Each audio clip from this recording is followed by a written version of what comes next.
Welcome back to Well, That's Interesting. The thing stuck in the first guy, that wasn't his fault, but the thing stuck in the second guy, that was totally his fault. Edition. This is definitely about butt stuff. I don't even have time to scream. I sense the butt stuff here.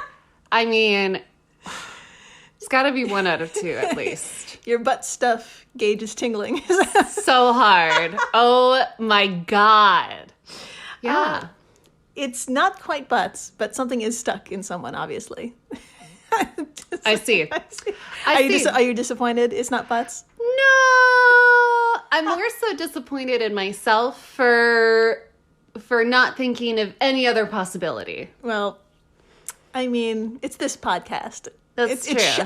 I'm shocked it's not butts. Yeah, that's fair. So today is In-Betweeni 082, 4-inch piece of cement found in heart. What? No. Yeah, and spoon stuck in esophagus for a year. Oh my God, you guys. Whoa. Her hands are in her face, and it's only like a minute and change in. That's great. That's a new record. We're just living with spoons in our bodies. Yes. That's where we're at. Yes. That's where we are. Was this recently? Yes, it was. Okay, that explains it. We're all going through something, and this person went through something with the spoon in their body. So, we have a backstory. Okay. I'm here. I'm listening. Let's do it. You ready? Yes. Well, I'm Jill Chacha, and I am with the very ready Marissa Riley. That's me. I'm here. I'm ready. I'm so excited. Yeah.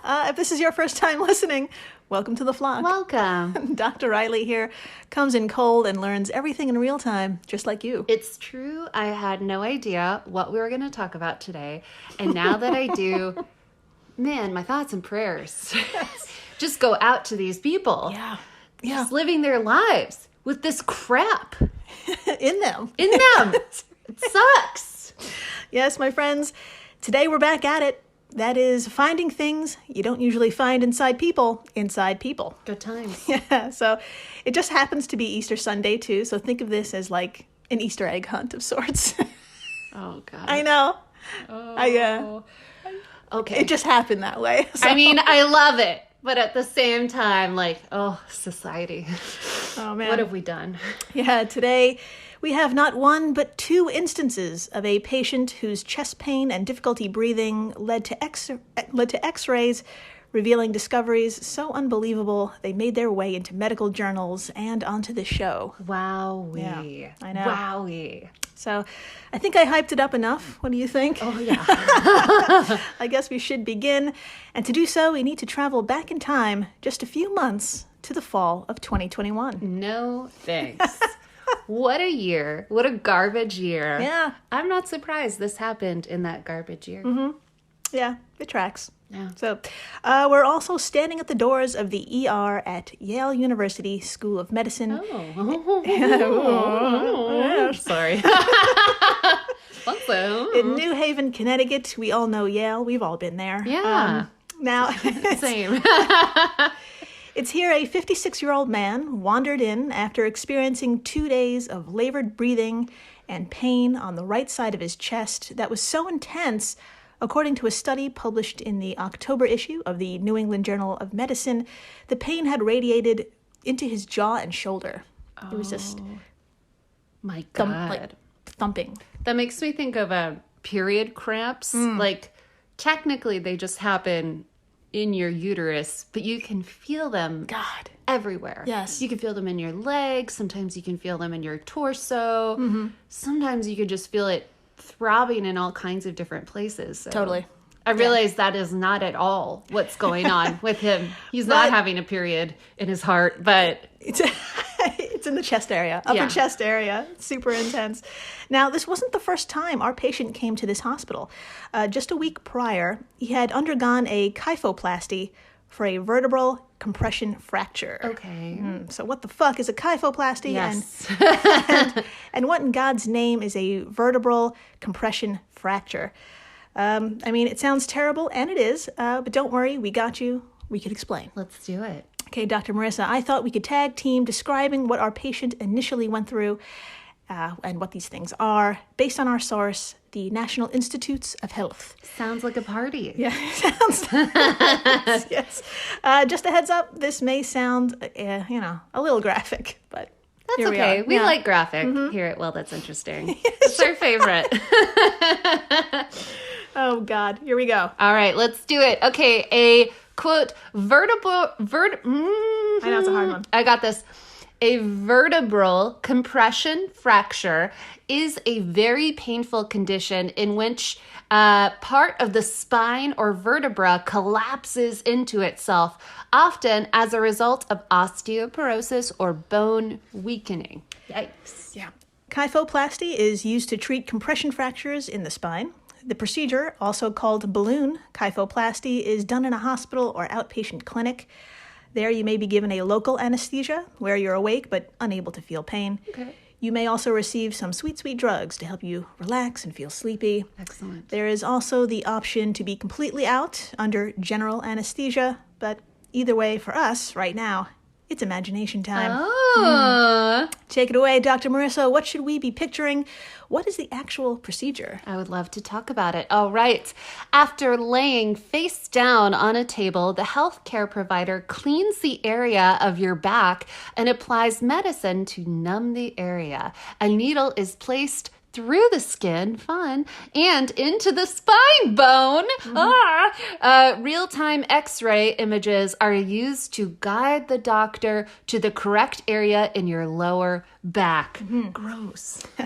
A balloon is placed through the needle into the bone and then inflated. Wow. This restores the height of the vertebra. Cement is then injected into the space to make sure it does not collapse again. Now, all of this, again, was based on our source, the National Institutes of Health. And you've probably got a lot of questions about that last part. I do. First of all, why cement? I feel like we've developed all kinds of cool plastics, and if there's one time to use plastic, it's in your body. But like, also just tons of materials. Why cement? Yeah. But also the balloon situation is fucking cool. That's pretty cool. I love anytime they use a balloon in like body procedures. I've heard of it another time. It's escaping me why. But it's so, I think it's in your ear, but it sounds, yeah. Well, you're beaming, so you like balloons. That's really cute. Oh, it's in the nose. It's for it's in your nose. Anyways, okay, sorry. Nose balloons. Nose balloons. I'm gonna Google that. Yes, as a doctor, you can take my word for it. Nose balloons, got it. Okay. So yeah, cement. Let's talk about it. In this case, in this procedure, it's not the same shit that's holding up buildings. Okay, good. It's similar, but not quite. It's called polymethyl methacrylate. That sounds better for your body. Yeah. A bunch of terrible words sounds better for your body. It sounds more clinical. Yeah. Polymethyl methacrylate medical cement. And it's been used in the medical field to fix joints for over 50 years. So put a pin in that for a moment. Okay. Okay. Now, our patient had some of this cement injected into his L5 vertebra. And you're going to love the L5 because it's located right where people get tramp stamps. Oh, good times. Yeah, so you'll never forget where the L5 is. So, Dr. Marissa, where is the L5 located? Tramp stamp. That's right. Perfect. Nailed it. Nailed it. So, via Rachel Retner over at livescience.com, I'm happy to report, quote, kyphoplasty is generally considered safe. Less than 2% of people undergoing the procedure experience a complication, end quote. Nice. So, That's a pretty good, those are good odds. Yeah. At 2%, the odds are definitely in your favor.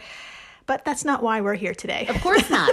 Dr. Marissa, I thought you could do us a solid and tell us about a few of those rare complications which were discovered over the 50 years of use. I would love to talk about, well, I'm a little nervous to talk about it, but I would love to talk about it. All right, according to Johns Hopkins University, quote, the risks of kyphoplasty include infection, bleeding, increased back pain, tingling, numbness, or weakness because of nerve damage, pass, allergic reactions to chemicals used with x-rays to help guide the doctor. And finally, cement leaking out of position. End quote.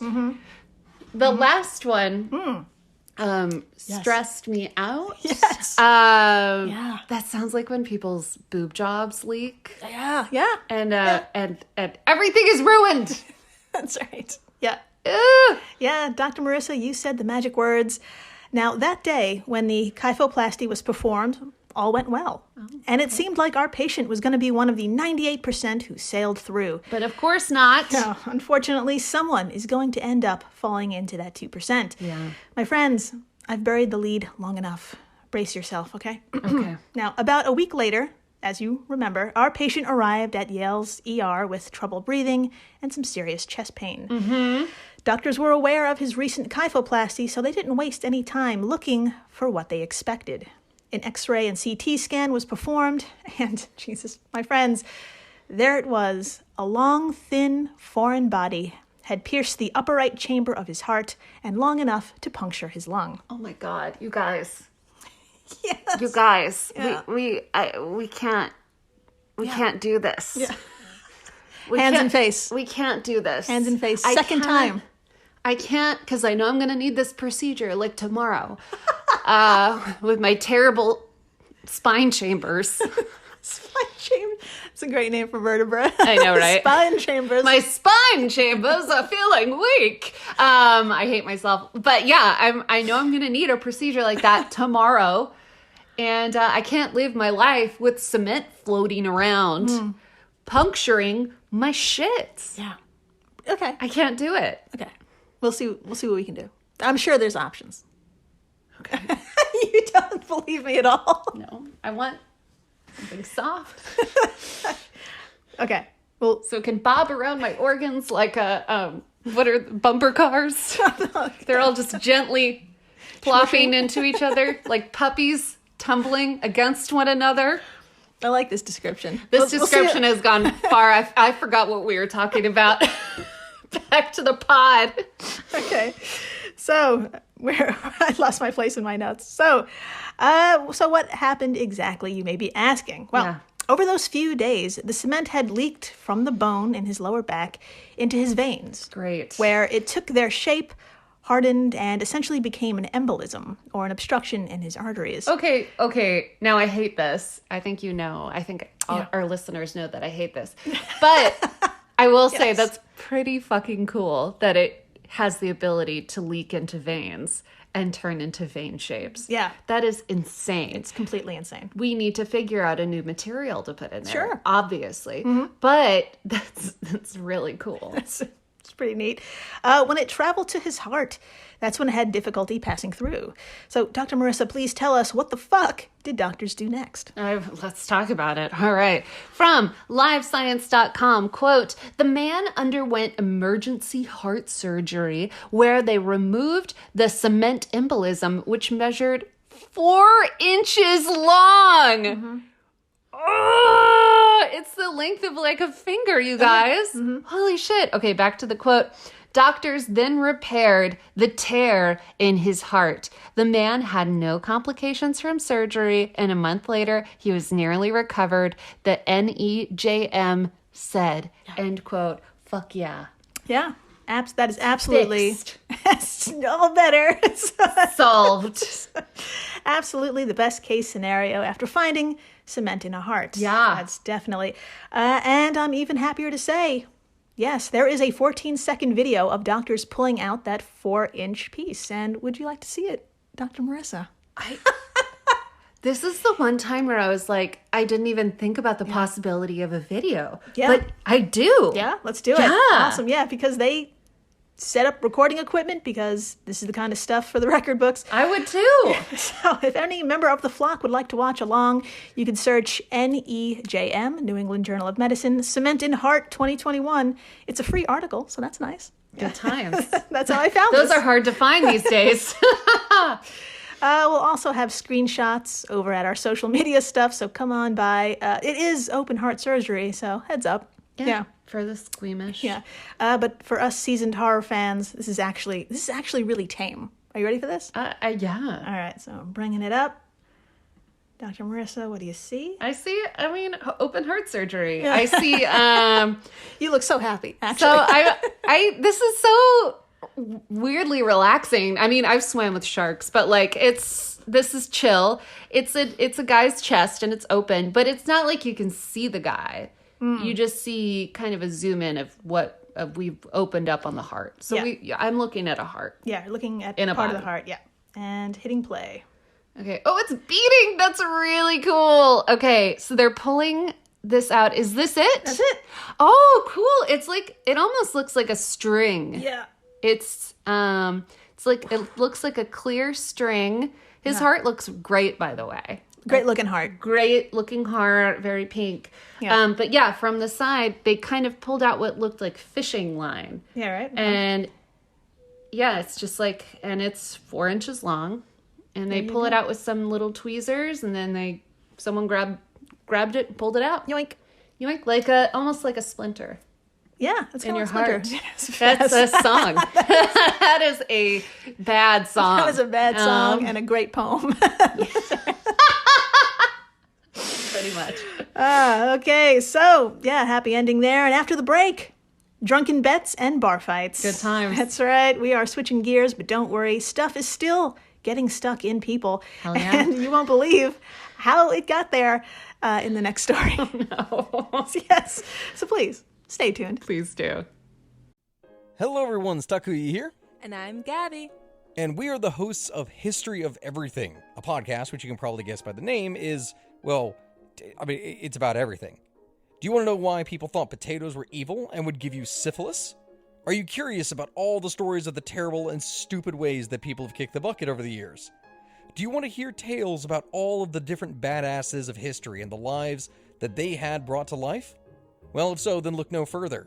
History of Everything is just the right podcast for you. It's available on Spotify, Pandora, and anywhere else that you get your podcast from. Join us for some fun and just see how weird and wacky history can be.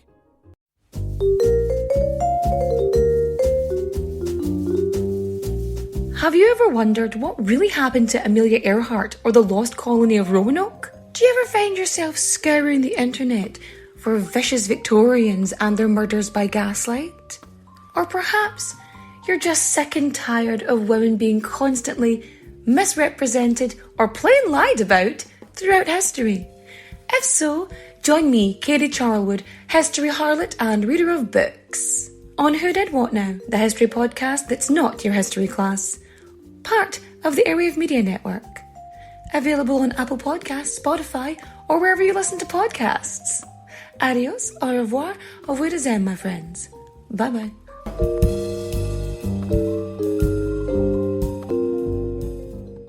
I'll be seeing you. Hey everyone, Jill Chacha here from Well, That's Interesting, and I am absolutely thrilled to tell you about Spotify for podcasters. I use it, I love it, and it all started by downloading the free Spotify for Podcasters app, which has all the tools you need in one place to record and edit your masterpiece of a podcast. Spotify for Podcasters also distributes your show to all major platforms. So when you hit publish, your episodes will stream not only on Spotify, but I'm talking about the Apples, the Googles, Stitcher, Good Pods, the other ones. You get the idea. And you can monetize your podcast with no minimum listenership required. You could also set up monthly subscriptions and record ads just like this one. So what are you waiting for? Download Spotify for Podcasters today and start changing the world. Oh, and please, stay interesting. And we're back. We are so back. We're so back. And my friends, I think you'll agree with me on this. You haven't really lived until you regret something done in a drunken stupor. I mean, Yeah. By those terms, I have lived so hard. I have, oh Yeah. my God. Yeah. I mean, I don't know where to start. Yeah. I guess I was 17 and... I'm kidding. so next episode. Next episode. episode, Yeah. So join me, will you, when the world was filled with a different kind of chaos, a simpler chaos, in 2018. Wow. I know. 5 million years ago. Just about. What a simple time. Simpler chaos. We had no idea. Now, we find ourselves once more at an emergency room. Good times. But this time around, we're at the Xinjiang Meikuang General Hospital in China. Nailed it. Fucking nailed it. Nailed it. Yeah. And if you've never been, don't worry, I got you. Imagine the expanse that is China. You got it. Now point to the very northwest. Okay. And voila, here we are watching a 26-year-old man whose surname is Yang stumble in, clutching his chest. Oh, no. Now, Dr. Yu Ziwu, director of the Ear, Nose, and Throat Department, told the local press, Mr. Zhang was in a great deal of pain, complaining of soreness in his chest, and it felt as though something was blocking his airway. Okay. He was having a lot of difficulty breathing, basically. Oh, my God. So, now, like any good doctor, you asked, what has he been up to lately? Yeah. And Zhang flat out said he'd been in a fight and got punched in the upper chest. I respect the honesty there. Yeah, I don't know absolutely. if I could have been that. I would have said something like, I fell into a lamp. Great choice. Yeah. Now, concerned about internal damage, they popped Zhang in front of an x-ray, and wouldn't you know it, the results produced an image I have never seen before in nearly 2 years of doing this show. It's so excited. It's so fucking clear as day what the problem is. And Dr. Marissa, our ear, nose, and throat specialist, I'd love to show you that x-ray and hear your diagnosis. The doctor is waiting. Okay. Okay. Let's do it. Yeah, I mean, it's what you think it is. It is an x-ray of a person's chest, and then inside of it is a spoon. It's clear as day. It's a spoon. It's right down the middle between the ribs. Yeah. Right in the middle of the rib cage. Yeah. The spoon part of the spoon. You got it. The circles. What do you call it? The top? not the handle. The dip of the I'm gonna stop talking. The circle part of the spoon, the spoony part, is right. If you touch your like that little dip in your clavicle, that's right where the spoony part is. Yeah. Do you like all these medical terms I'm using? But yeah, it's a fucking spoon in a chest, you guys. It's fucking it's crazy. This will be on our social media stuff, so please come on by and look. It should be like a rock album cover. It's so cool. You're right. It is so cool. You put some Helvetica over that shit. It is very, very cool. Just called The Spoon. The album. Spoon. So you probably have a few questions about this. And luckily I have a few answers that are on par for a guy who just got into a fistfight. Now, from Kelsey Cheng of the Daily Mail, quote, the 26-year-old man swallowed the spoon as part of a stunt during a drunken bet a year ago, according to the hospital in Xinjiang. Okay. Mm-hmm. Can he remember it? Did someone else? Okay, sorry. I'll let you finish the story. Sure. I already have questions. Yeah. During the bet, the man said he could swallow the stainless steel spoon and then pull it back out using a string attached to the handle while intoxicated. Wow. However, the stunt didn't go as planned, and he couldn't get the spoon back out. End quote. Okay, so then he just went on with his life? You got it. Mm-hmm. I mean... Yeah.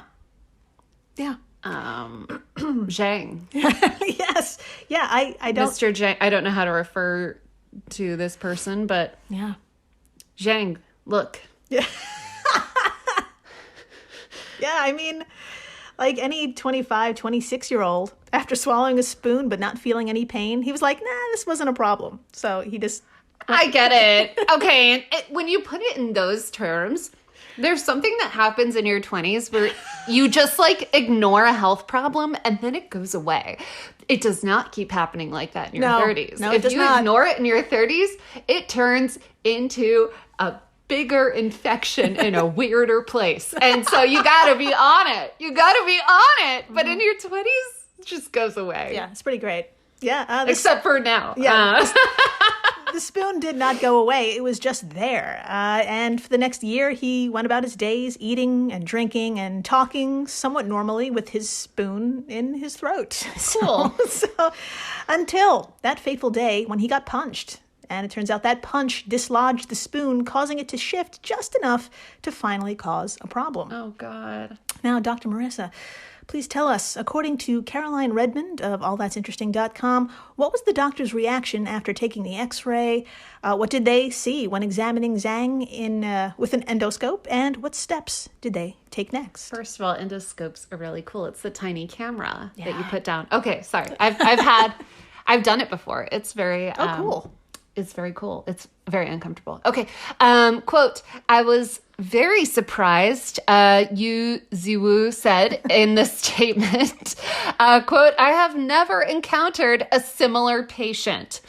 Once examined with an endoscope, the spoon in all its mucus-covered glory was discovered. Mm-hmm. The man's body had formed a cocoon of mucus around it. Incredible. The team of doctors was quick to remove the spoon before an infection could set in. According to the statement from the hospital on October 22nd, 3 doctors performed a 2-hour procedure to safely remove the spoon. During the procedure, Mr. Zhang was placed under general anesthesia, and the utensil was removed via metal forceps down his throat and through his mouth. My throat hurts. Yeah. I also have like a cold, but like my throat really hurts just thinking about this. Oh God. Yeah. Okay. Continuing the quote, the procedure was considered fairly risky as doctors feared potential complications such as esophageal tears. Mm-hmm. So esophageal tears, perforation, hemorrhage, and infection, end quote. Wow. I didn't realize there were such deep complications with pulling. I mean, of course there are. Yeah. But I didn't realize, like, I just assume people pull Legos out of, like, people's chests all the time because kids swallow shit. Yeah. But, like, that's intense. It's so intense. Also, the covering with mucus. Oh, yeah, we're going to see it. So... Oh, no! I love it. I'm so pumped. So first, I am happy to report, after a year of being lodged in his throat, the 8-inch spoon... Yes, 8 inches, 20 centimeters, was removed successfully. A round of applause. Yes. Well done. Well done, team. And yes, I'm also happy to report I have a photo of it. Thank God. Here it is, something no one asked for, an 8-inch spoon from someone's throat. Oh my God. Oh my God. Ew. Yeah. Oh. Yeah, she's leaning in. Okay. Isn't that gross? That is just so, all this goo right here. Yeah. So, okay, so imagine a spoon covered in like a weird, oh my God, I can't look at any. Can you like change, scroll up? Can you move it? Yeah. I've never done that on the history of, well, that's interesting. But it was a spoon covered in greenish yellow goo. Yep. Yeah, that was, for some reason, that was more brutal than the open heart surgery, and I don't know why. I don't know why either. Yeah. That is so disgusting. Yeah. So, moving on, Doctors Wu wrapped up their statement to the press in the most parental way possible, saying, quote, don't be impulsive and do things that hurt you. That's fair. That is a solid statement. Put it on a pillow. Put it on a tote. Because foreign bodies that enter the esophagus or stomach can be life-threatening at any time, end quote. So, thank you, doctor. Thank you. Great advice overall. Now, if you're wondering if anything like this has happened before, say it with me now. Of course it has. That's right. Nailed it. Yeah. Now, not to this scope, however. First place definitely goes to Mr. Zhang. But honorable mentions go to a woman who back in 2015 swallowed a 6-inch spoon while eating noodles, quote, too quickly. How do you do that? I don't know. How do you do that? I've never... I think she, quote, like you said, walked into a lamp or something. Something else happened. Yeah, you're lying. Yeah. I'm sorry. I've eaten every kind of food very quickly before. And I was able to every time, and drunkenly before. And every time I have not swallowed the spoon. Good. Thanks. So, I am proud. Yeah. In the same year, what a year for spoons, 2015, God. A student swallowed an ice cream spoon measuring just over 5 inches when someone knocked into her. Now, okay, I can see that. I can see that. That sucks. Fucking bad day at school. At school. Terrible day at school. Yeah. Can you imagine the parents? Oh my God. So I assume everyone is okay. It's just that One student is now known as the Spoon Girl. Oh. Yeah. The end. The end. Have you ever swallowed anything weird? No, not that if anything, my mind blocked it out, but I have no recollection of swallowing anything. Same. Yeah. What if we like blacked out 2 weekends ago and we both swallowed spoons? Oh no! Well, we'll look into it. Okay. We'll look into it. So I will get back to everybody. But in the meantime, thank you for listening. Thank you so much. Rating, subscribing, telling your friends about the 4-inch piece of cement found in that guy's heart. And the guy who swallowed a spoon. Yeah. Watch your utensils. Yeah. Be careful. Don't do it on a bet. It's not going to work. It's not worth it. Do something else. Something else dangerous. Anything else. Yeah. And please, stay interesting. Please do.